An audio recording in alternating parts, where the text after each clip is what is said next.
If you're heading off on your summer holiday soon and you're worried about coming back 5 kilograms heavier, or maybe you're just a bit concerned about how you're going to navigate through the kids' summer holidays without losing track completely of your health and physique goals, then today I am going to give you your summer holiday game plan. This is a set of simple strategies that you can use for training, nutrition, and mindset through the summer period so that you can navigate through disruptions to your usual routine, come out of August into September without feeling like you've undone a lot of the hard work that you've put in so far this year. We'll get rid of the sunglasses. That was just for the thumbnail. So in a lot of the conversations I've been having with clients lately, they've been talking about the fact that their routine's going to be disrupted over July and August as they head off on their summer holidays. Or for some of them, it's just going to be that the kids are off school soon, 2 weeks' time. I can't believe it's so soon.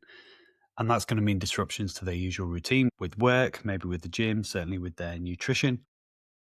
And for others, it's simply the case that over June, July, and August, there's more going on, more social events, more temptation at weekends and things like that.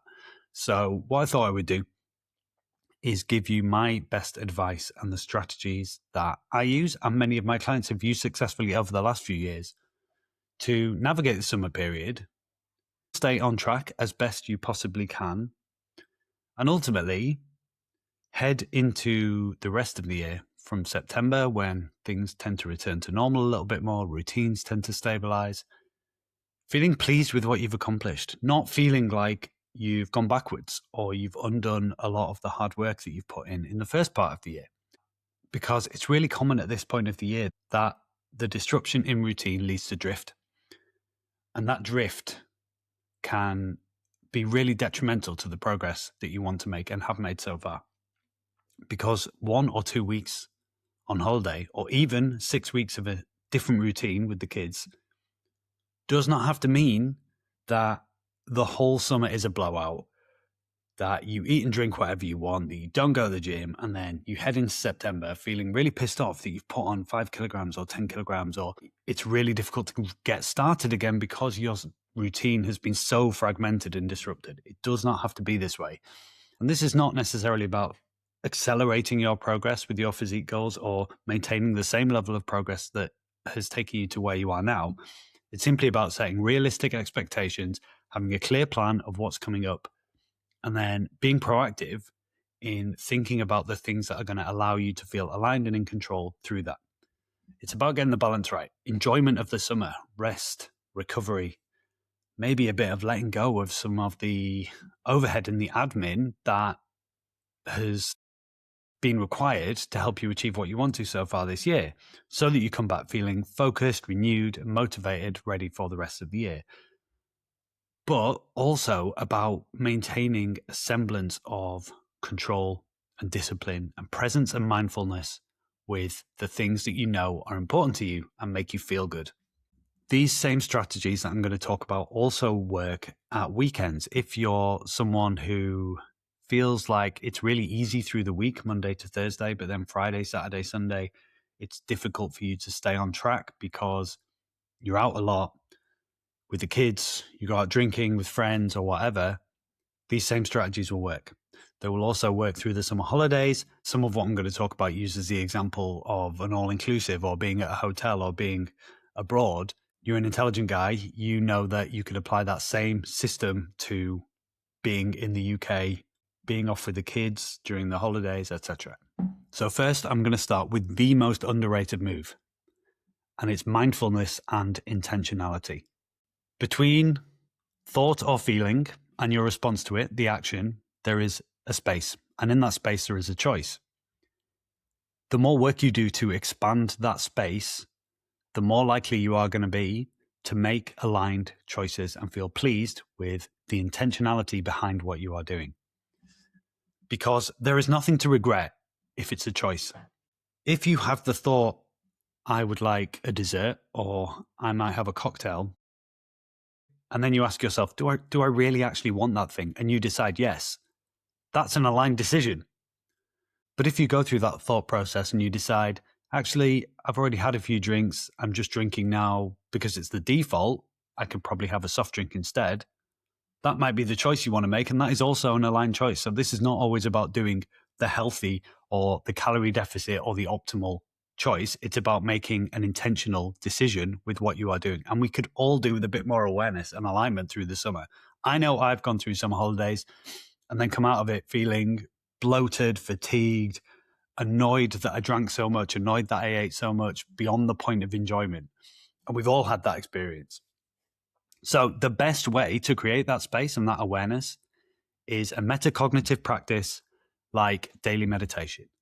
Even if it's just 10 minutes a day, and if you're on your summer holidays, you've probably got a bit more time to do it as well, because that is going to help you become the observer of your thoughts. Once you start paying attention to the mental chatter in your head, you realize that you are not the person chatting. You are not the narrator. You are the person listening.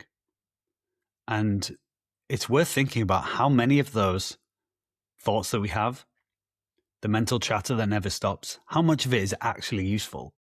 And occasionally, personally, my mind will go into planning mode. I'll be planning ahead and I'll think, yes, this is genuinely useful. A lot of the time, it is just bullshit. The more aware you become of that internal monologue, and the more you can detach your identity and yourself from it, because that is not you, the better. And meditation helps you do that. I'm a huge fan of the concept of liminal spaces. These are spaces that are transitional between worlds.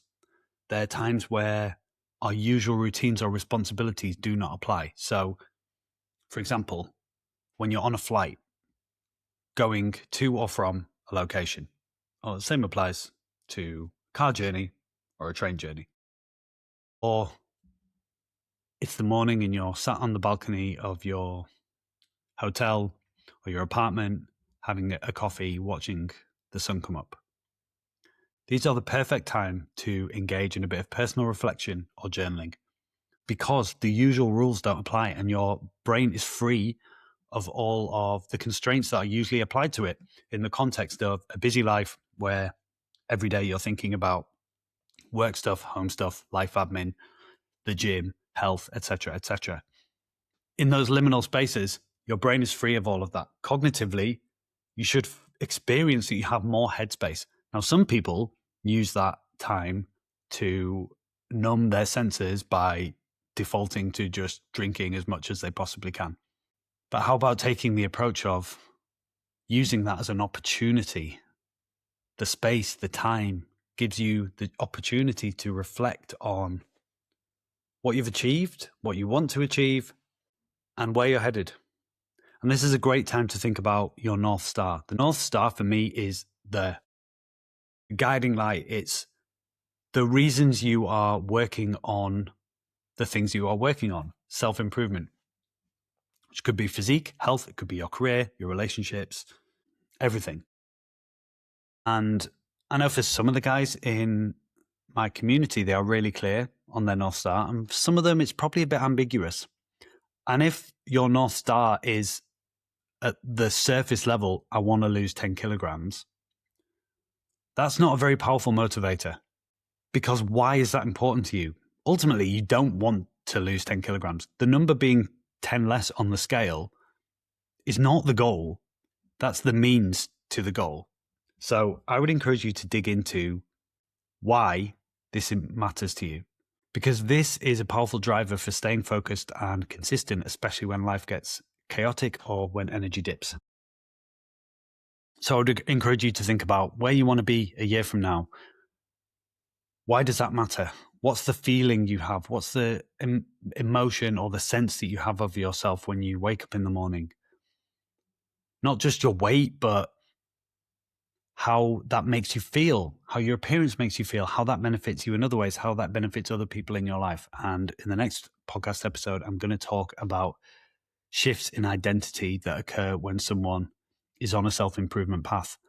And I'll dig into this in more detail. But for now, that should give you enough to get started with.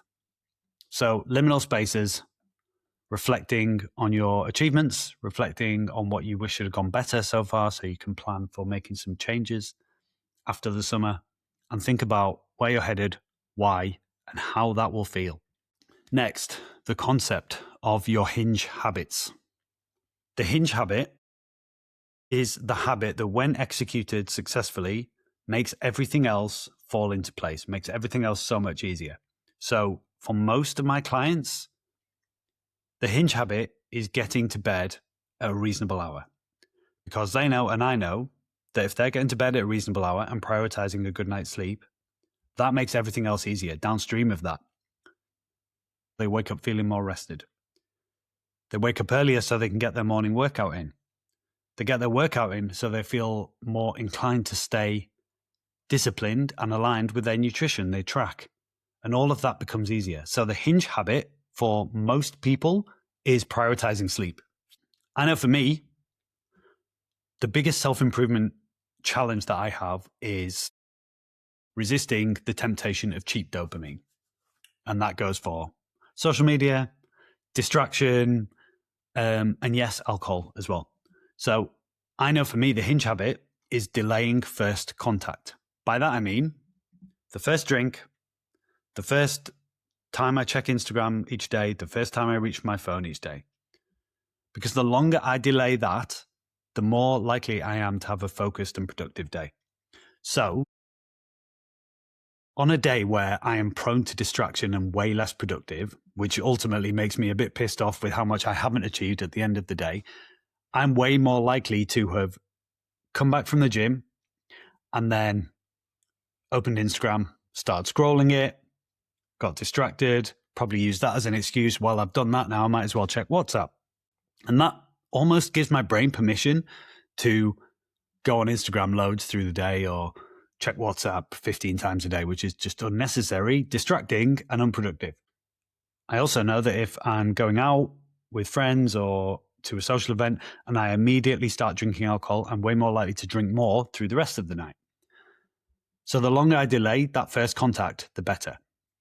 When I don't check my phone in the morning, I'm way more focused. It's almost like that tells my brain today is the day to be focused and productive.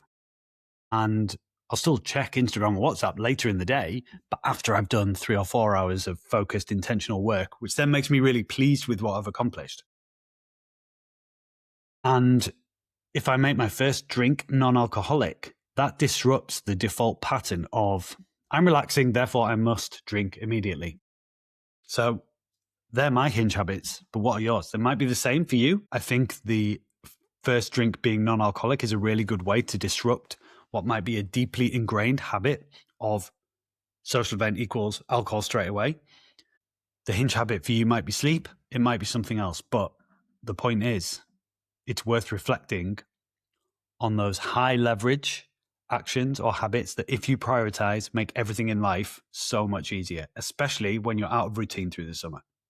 Let's talk about alcohol. This is a big one because even if you're someone who's pretty good and disciplined on the nutrition side of things, cooking food rather than takeaways all the time, but there's a lot of alcohol every week, it's going to be really difficult for you to maintain a caloric deficit or even caloric maintenance if that's the goal through the summer.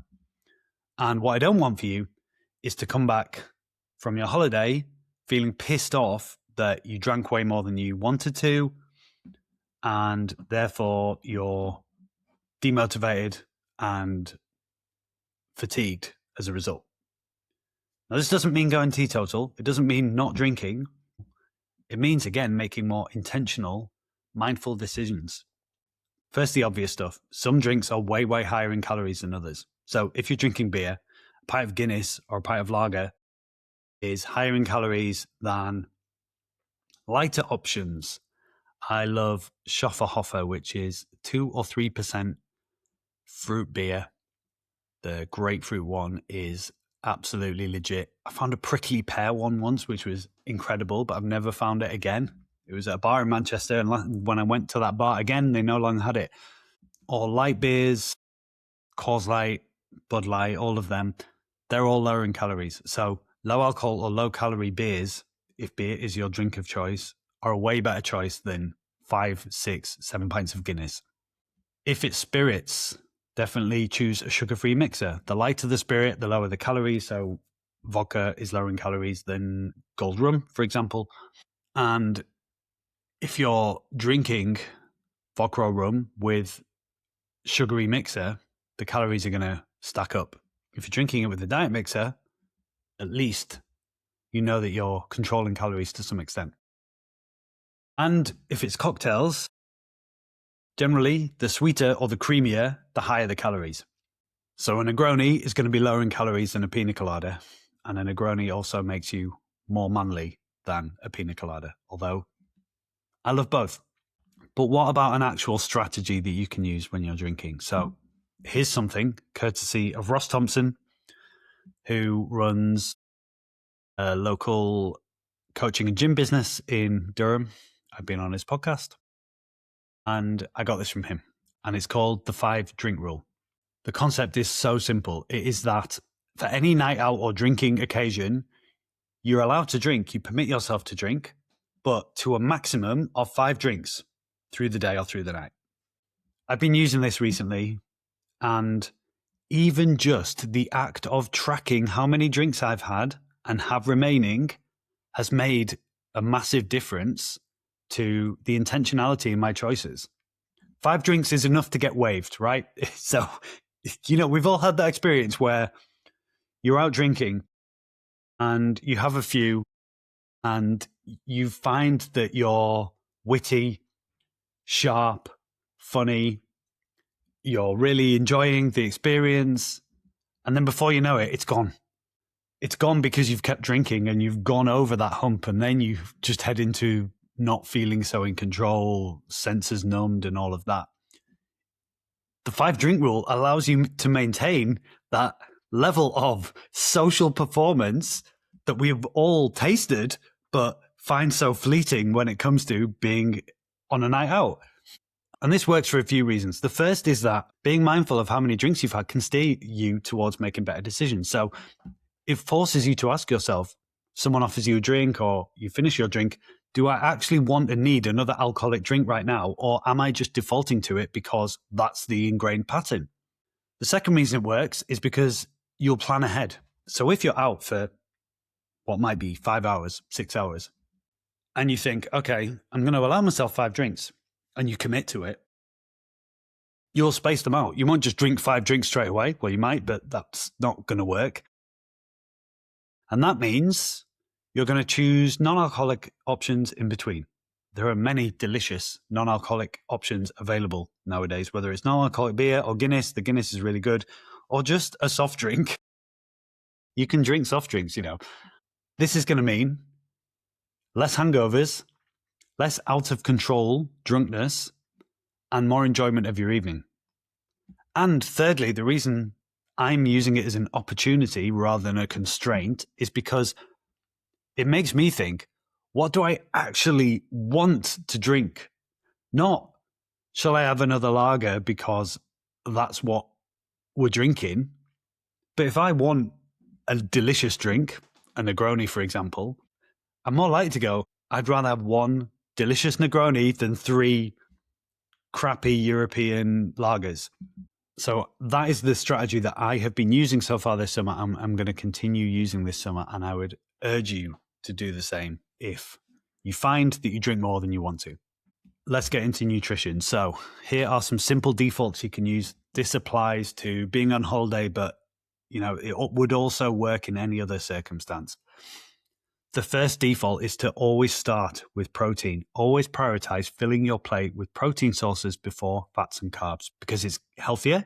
It makes sure that you're hitting your protein targets for the day, and it's more satiating and more filling, which means you're less likely to overeat on fried foods or higher caloric options. So if you're at a restaurant, for example, your starter or your main should be protein first. Chicken salad or chicken with roasted vegetables or whatever. Seafood.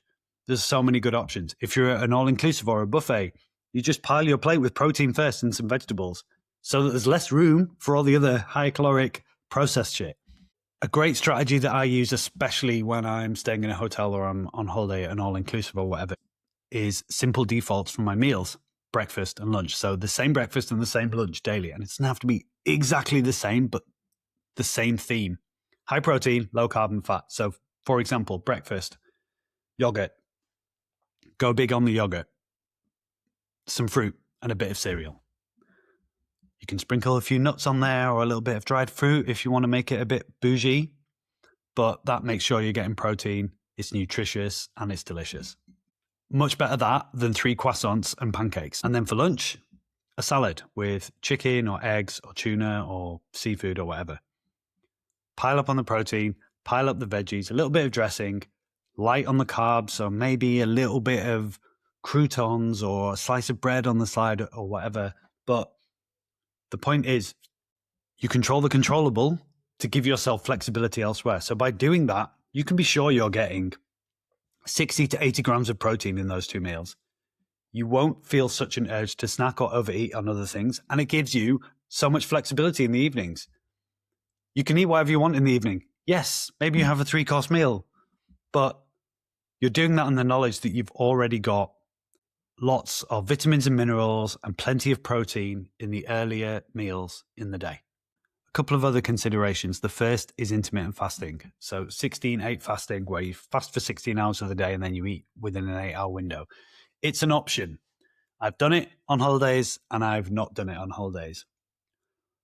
What I found doing that is that I got jealous of everybody eating breakfast. I was ravenous by about 11 a.m. and I think that just led to me over-consuming massively at my lunch and evening meals, so I stopped doing it. But might work for some. Another frame to use, and I do this one, is the idea of trade-offs, where you say to yourself, I'm going to do one or the other. I'm going to have starter or dessert, not both. I'm going to have beer or wine or cocktails, not all 3. That isn't just another simple way to be mindful of what you're doing and what you're consuming and listening to whether you actually want the thing because there's a legitimate hunger or a legitimate craving, or if you're just defaulting to it because you're in the YOLO overconsumption mindset. One of my clients was in Italy a couple of weeks ago and he asked me, should I still be trying to track my nutrition in alignment with the anti-diet method while I'm here? What I said to him was that there is no right answer to this. The only right answer is that you make a conscious choice. It's okay to track your nutrition on holiday, but you have to know that that means extra overhead and administration and stress. The point of a holiday is to relax and free yourself from life's burdens and responsibilities. Certainly for me, I don't want the burden and the responsibility of tracking. And I think this comes from a nervousness or a lack of confidence that someone might have around their ability to navigate holiday nutrition, which, by the way, I totally understand. But the other intentional choice is to not track and just to commit to relaxing, eating and drinking guilt-free, but committing at least to being mindful and using some of the other strategies that I've talked about here. And this is going to be context dependent, because if you're working towards a deadline like a wedding or a reunion, or you've got something coming up soon after your holiday and you're in a really good rhythm with the fat loss and you want to hit a goal by a date, you might choose to be more disciplined. You might choose to track. But for most of us, we're not working towards a deadline. We're working towards our long-term goal and our North Star. And in that case, holidays are part of a full, rich life, and relaxing and freeing yourself from administration and burden is what's going to allow you to experience that holiday more fully and with more appreciation. But the other strategies that I've already covered will help you to do that in a mindful, intentional way. Training, there's much less to say here. All I'm going to say is that holidays are a time for doing what makes you feel good. So if training makes you feel good, you don't have to stop doing it while you're on holiday. I love training, so I train while I'm on holiday as long as there's equipment that I can use. You don't have to, but maybe that's exactly what you need. And the other thing I'm going to say is you don't have to follow the program. It is okay to do a suboptimal training routine while on a holiday. For example, I've been to many hotels with really good gyms, and I'm not sure I've ever done a leg day whilst on holiday. I've done plenty of arm days, shoulder days, chest and back days. It's okay to get a pump on with an hour-long arm session and do way too many sets of arms. It's okay to just do bench press and back and skip legs altogether, or just to do some HIIT workouts or some circuits that you create yourself to get a bit of a sweat on, and then you relax and enjoy a slow breakfast afterwards. There's no right answer to training on holiday. Training should be fun. It's a chance to experiment, a bit more flexibility. You don't have to follow your coaching program. You don't have to follow your progressive overload routine.